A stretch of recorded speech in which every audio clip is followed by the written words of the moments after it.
I'd like to give you a quick tour of the Decent Espresso machine. So here's the screen of the Decent Espresso machine. This is the inside skin. This is the most fancy one. And the idea here is it's going to do a pre-infusion and then a pressure shot, and then it's going to decline. I've been tweaking this slightly. All I've done is I've changed the timing and the pressure a bit, and I'll show you how you do that.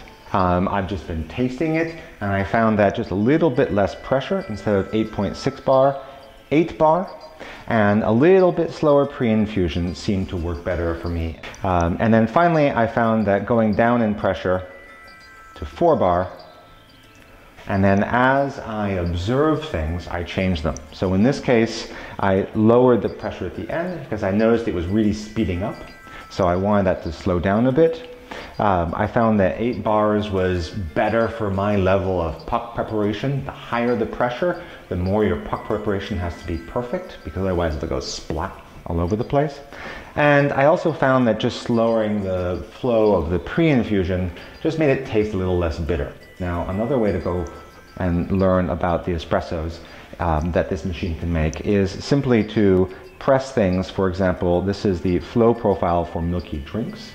And this is one of the standard presets that gets recommended. The idea behind this one is it just does a pre-infusion at a set rate, and then the water flows out at a set rate during the espresso. The pressure is handled for you. Let's prepare a coffee puck. And I just tamp it down, lift, brush the grinds in here. I've also put one of our Bluetooth scales underneath the drip tray. That's handy because the espresso is going to stop on its own when it hits a certain weight.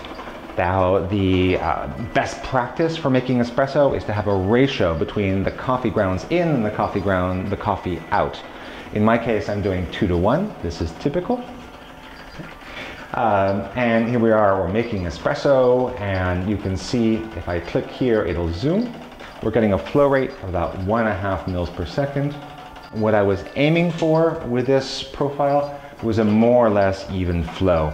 If the flow really accelerates, you get a lot of acidity on the mouth.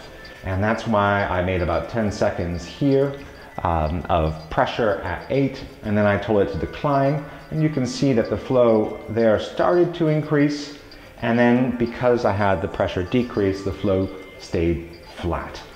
The whole shot took 34 seconds, and that's what it looks like. It's a nice looking espresso. Let's steam some milk now. So I use our milk thermometer because 5 degrees difference Celsius makes a big difference, and if you steam beyond about 65 Celsius, the coffee flavor will really change for the worst.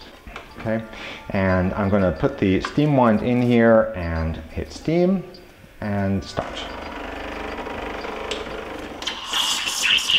And what you're trying to do is get this kind of shh sound. This will take about 35 seconds, and you can see the thermometer is increasing temperature every second here. And I just do this with one hand. As the sound of stops, I'm going to just slightly lower, which is what I just did, the milk jug, so that that comes back again. And each time getting a little bit more foam, okay, until just from memory I've got the amount of foam I want. That's about right. Stop. Okay, beep, beep, beep, beep.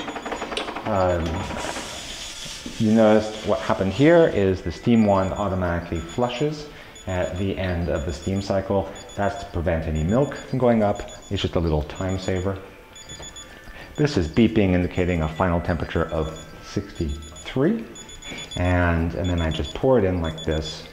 Okay. The thing about latte art is it's all in the last few seconds, the gestures there, and so it's something you'll learn how to do, but it's not that easy. But don't worry about it, it doesn't change the flavor. So there you go, there's a demonstration of the Decent Espresso machine, how to make a latte.